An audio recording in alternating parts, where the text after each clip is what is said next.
জামায়াতকে নিয়ে হুজুর কি কথাগুলা বলতেছে, কথাগুলা শুনুন।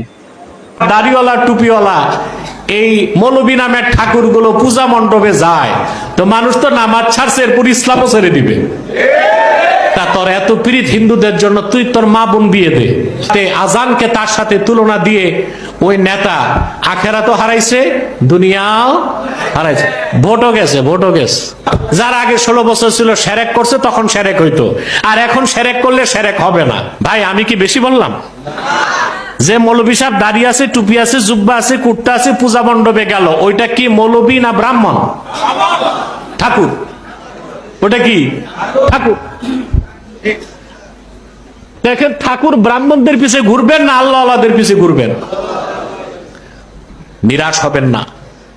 বাংলাদেশে প্রত্যেক মাসলাকে প্রচুর পরিমাণ আল্লাহওয়ালা বুজুর্গ, আলেম, মুহাদ্দিস, মুফাসসির, পীর মাশায়েখ আছে, কিন্তু তারা ফ্রন্টে নাই, মিডিয়াতে নাই, আপনারা চিনেন না। আপনারা 10-12 জন যা দেখেন দেশে, মনে করেন এরাই সেলিব্রিটি, বাংলাদেশের সবকিছু। বুঝেন না? বিষয়টা এরকম নয়। বাংলাদেশে হাজার হাজার মাদ্রাসা আছে।